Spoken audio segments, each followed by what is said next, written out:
Hello everybody, this is Miranda the Hybrid, and welcome to the Drawing Hands tutorial. This has been often requested by people both on Instagram and TikTok, so I thought I'd help everyone out. Okay, so first let's look at the bones. This is important.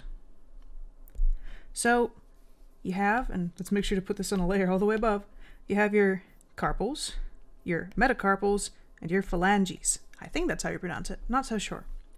So those are your three groups of bones. What does that mean for an artist? Well, each one of these is solid, so remember that these cannot bend or move. Also, look at the proportions right here. One of your bend points is going to be down here, so this is essentially where the hand starts. And you have all this length up to your middle finger, which is right there. If you cut that in half, you're going to see that if you want to draw a hand, it's roughly half and half, because this is where your knuckles will start bending. So remember that if you want to draw a hand, half of it is hand shape, half of it is fingers. And don't worry about the thumb. We're going to get to that later. So where do we begin? We know the bones, and we know at least one of the proportions, which is half and half.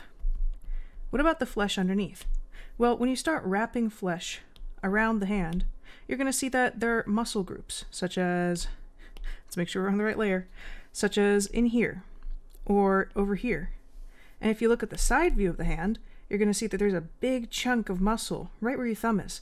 That actually is the muscle that helps the thumb move around back and forth.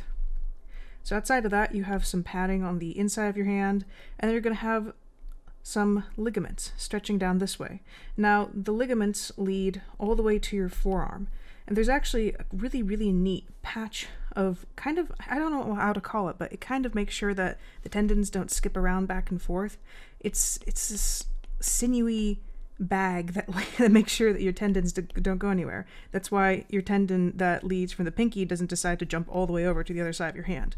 But we don't really need to pay attention to that unless we're drawing some really, really skinny or muscular person. So there. First we have our bones, then we have our flesh bags. What's next? What does this blue mean versus this regular flesh tone? The blue is what I'm using to signify what areas are bendable. Let's turn this off right here. Let's make sure we can't see the hand bones. So if you look at the hands right here, you'll see that each blue area coincides to where there's a joint, especially in the wrist area and in the thumb area. This thumb actually does not hinge right over here. Its main hinge is down here. If we turn the bones back on, you'll see what I mean. See where it connects? The main connection is down there and down there. So your thumb's actually going to be rotating from that point, not from that point. Okay, so we have our anatomy down. And the blue parts you now know is where the hand can bend.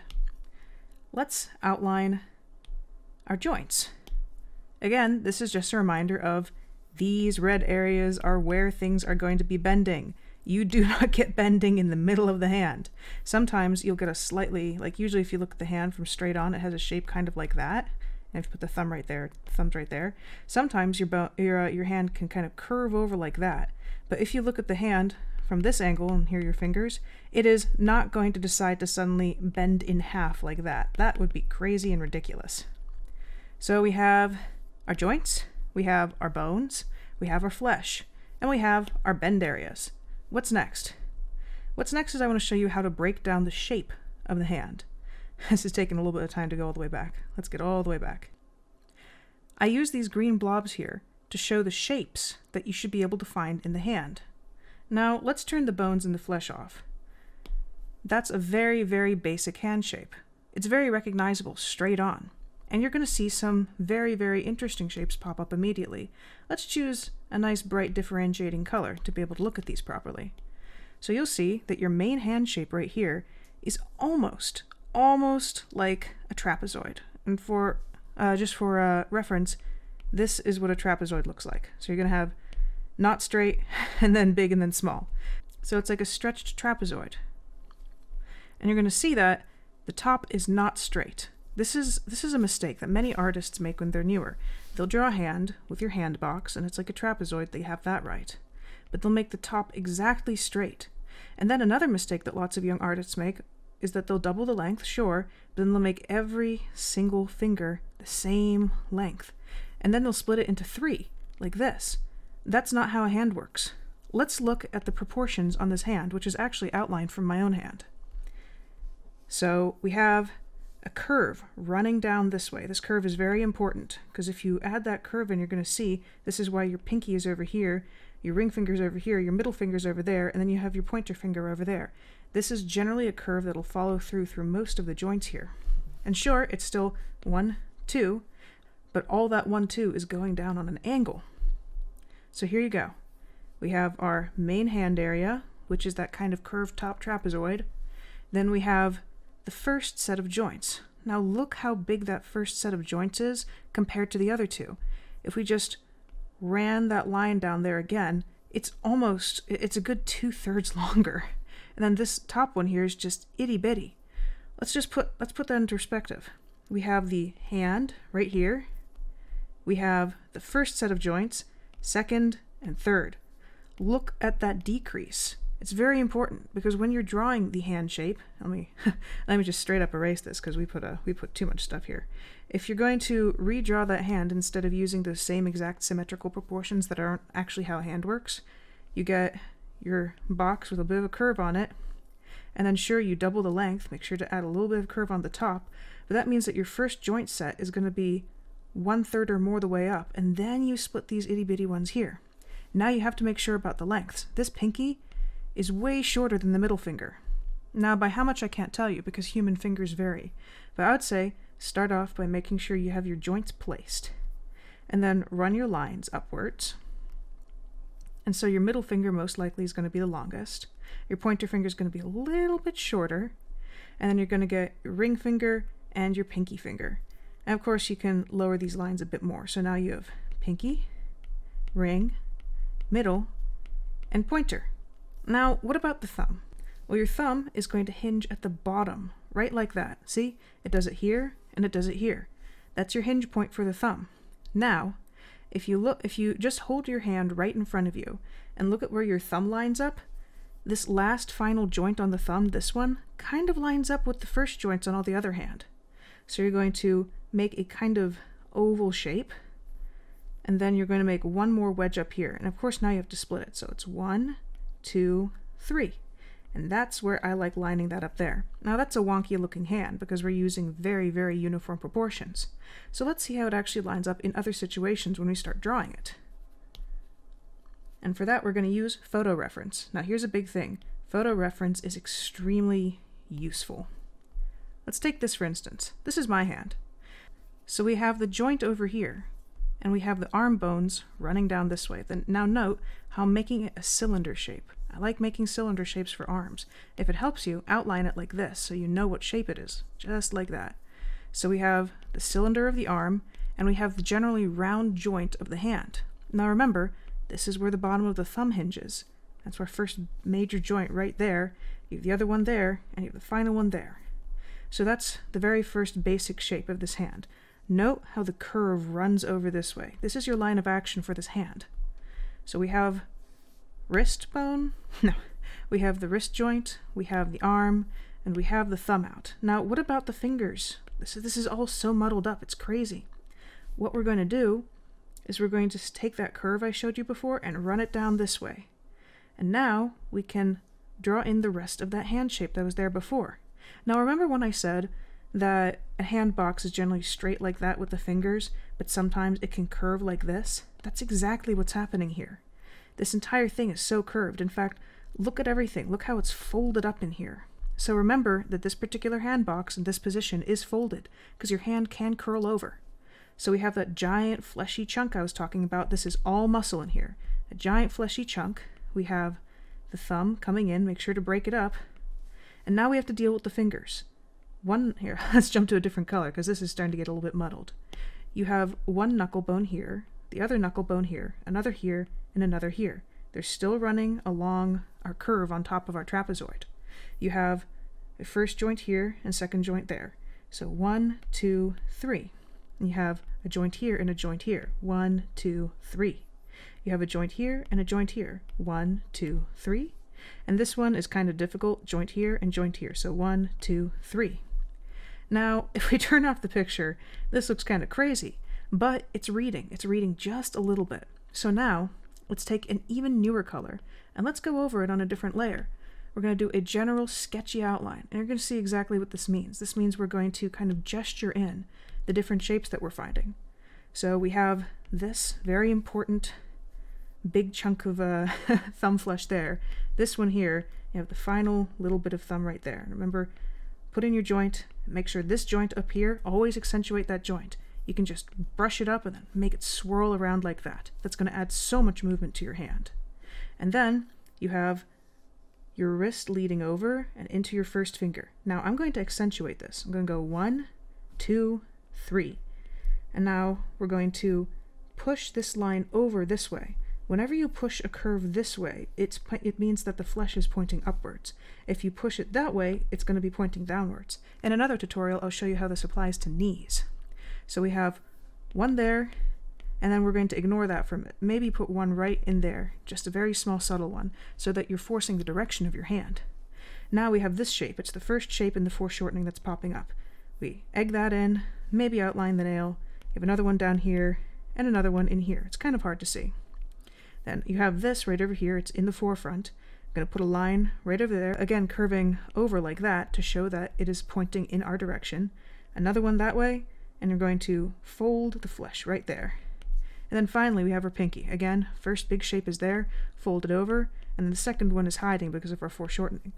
And now finally, you're going to finish your hand box shape and add a few of those really mushed lines in there to show people how squished that hand shape is. And you're going to put that in, and here's another tip. You see all these lines for the folded flesh? Make sure to put those in there. And then just kind of curve it out. See how I pushed that line that way? You want to push that line to show that the weight of the come on, buddy. To show that the weight of the flesh is coming down that way. So you have that line, and you're going to keep this one on top straight. Let's turn this off. Let's turn the picture off. What does this look like? Look at that. That's a really good hand shape. Maybe we can force in the perspective here a little bit more. And this is the fun thing about being an artist. You force the perspective to make sure people can read what you're poking to, what you're trying to get to. So I immediately change that up, and see, I'm forcing those lines to show that the finger is moving that way. So there, that's the first outline of the hand, and that looks pretty darn good. Let's do another one. So I'm going to turn off these layers, and here's a fun one. Let's make a new layer and choose our bright turquoise again so we can start outlining certain shapes. I like this hand. You have some crazy foreshortening going on over here, and look at the tension.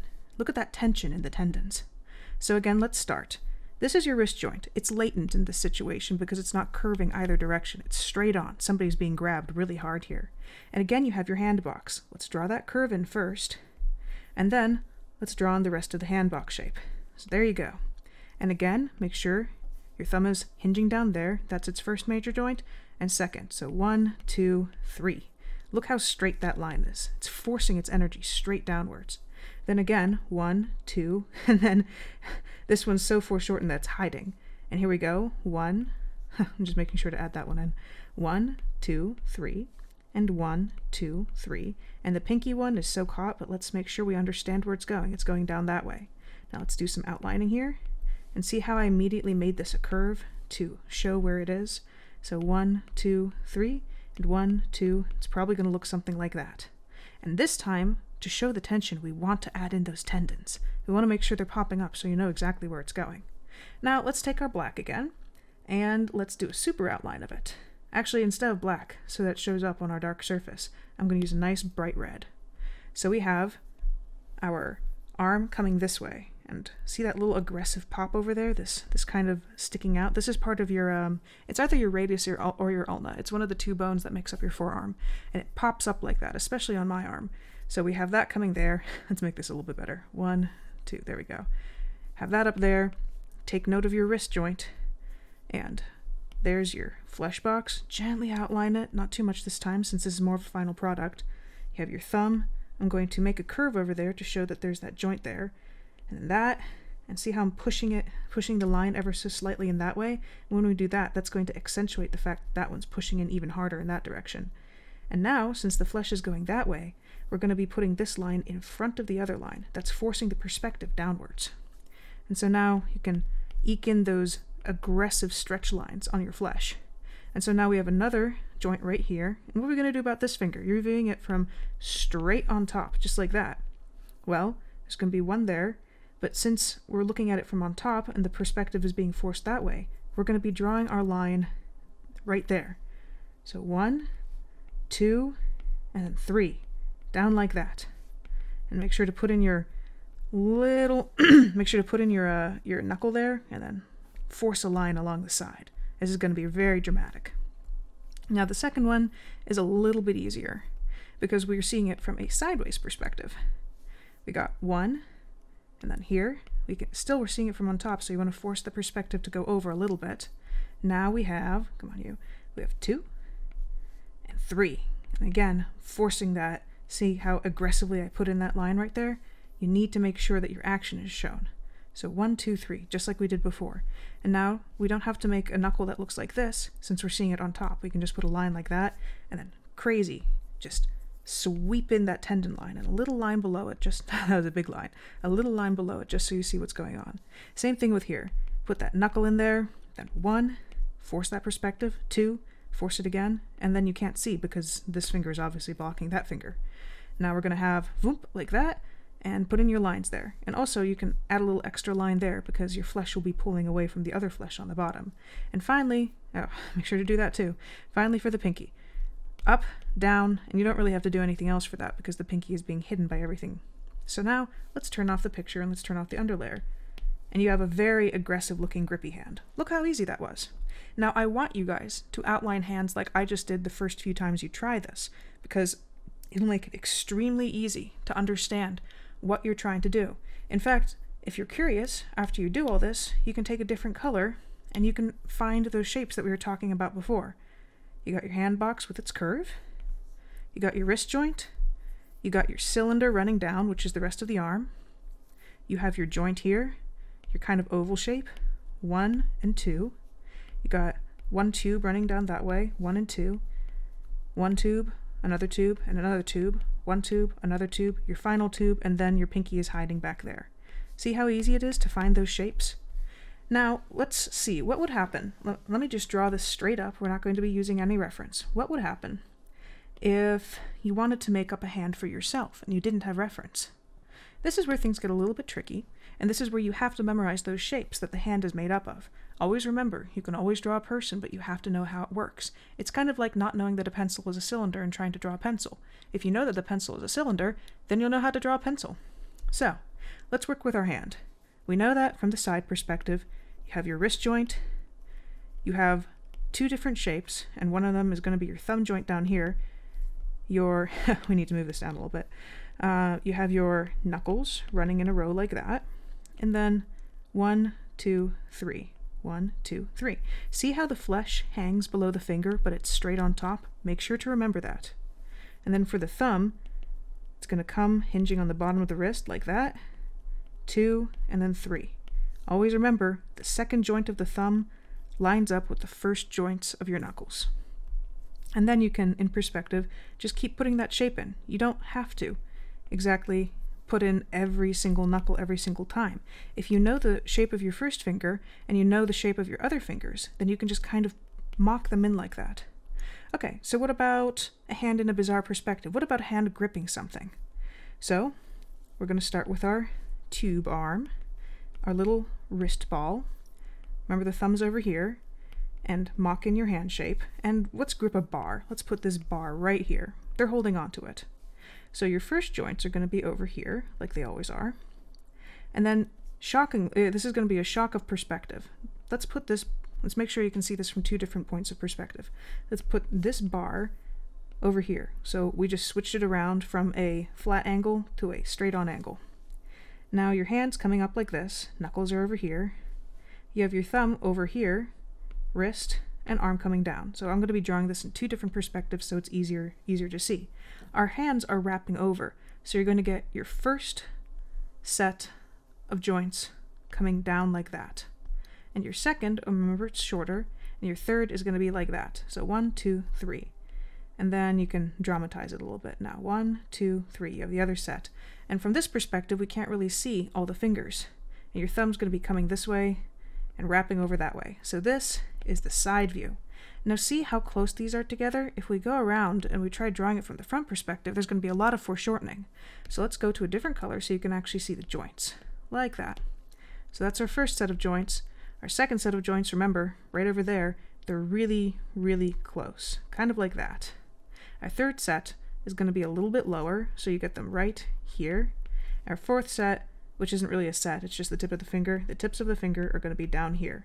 And your thumb, 1, 2, 3. Actually more like 1, 2, 3, 4. So let's mock in some of these shapes in a completely different color. Let's go green. Okay, so we have our arm. We have the thumb coming up like that. Now we have the first set of knuckles. Well, actually, that's not even the first set of, that's not the first set of knuckles. That is the first joint. You have your first joints up here, so make the shape of your finger. You have your second and third coming down this way. And so now you have a very general shape of a hand grabbing something. We have it both here and here. So this is all I'm saying. If you want to know how to draw hands, make sure, and you can see all the different things we went through here, make sure you know what the shapes are, how they break down, where they bend, and use your reference. Reference pictures are extremely, extremely important. And also, make sure to remember how far away certain areas are so you don't end up drawing a flat, silly hand. My last bit of advice, and I really, really want to push this because it's very important, don't bend this area. Unless it's from a front, like that really fancy hand we were drawing that looked kind of like that and it's all mushed up on the inside. Don't ever bend this area, and make sure that this is different proportions, or else your hands are going to look very silly and kind of out of proportion. My final tip is for if you really have to draw a hand quickly. Remember the shapes we were talking about? Let's go to bright pink so you can actually see them. This box here, and then your itty bitty fingers here, and they just kind of go like that, and then your thumb like that. Look at the shapes I just drew. 1, 2, 3. That there looks like a very, very fast hand. I understand that not all of us have enough time to actually draw a hand, but that shape here, or this shape right here, is extremely good for drawing a quick hand. Let me show you a few examples before I leave you guys. Let's get rid of all of these. So imagine we have a strong man. We're going to have our deltoid there, reaching over, muscles, arm, he's reaching, and he's trying to grab something right over there. Immediately, that wrist joint, hand box, thumb, make sure to curve it that way because it's the way a thumb curves, and now 1, 2, 3, 1, 2, 3. And you can extend or you can break up the fingers however you want. And suddenly, you have a hand. Bam! That took all of maybe 10 or 15 seconds. Or maybe a hand slamming down on a table. And this is perspective again, so perspective can be a little bit difficult. See how aggressively I shoved down those lines? So hand, table, and it's going to be splat. Because you know when you push your flesh down on something, it kind of spreads. It's like one of those goofy gummy balls that we used to play with as kids. So you're going to have, make sure you know where your shapes are, and splat like that. See, that's actually the shape of the hand box. It's just splatted. And you're going to have the spread. But see these little lines I'm making? Those are the shapes of the fingers in perspective, because from the side, your finger looks like this. It's a bunch of tubes. So that means when you rotate it into perspective, like that, oh, and it's directly in front of you, wow, it just looks like a tube. So make sure to use those tubes, and you have your thumb just right there. So bam, splat. He's angry. He slammed his hand on the table. Or maybe somebody's reaching up towards something. Again, hands, right here. Not hands. You got your arms right here. Your wrist. Let's put the hand box over here. Thumb over here. And it's going to be hiding a little bit. Now 1, 2, 3, like we did before. Split it down. 1, 2, 3, 1, 2, 3. You can curve that over right there. See how quickly these teeny little lines I'm using are? Then 1, 2, reaching upwards.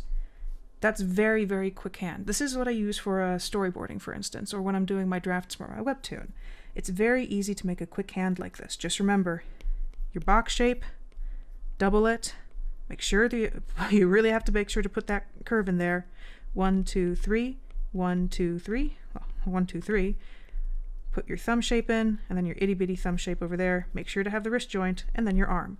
And that's how you make a very, very fast hand. I hope you guys enjoyed this tutorial. I hope it opened things up for you.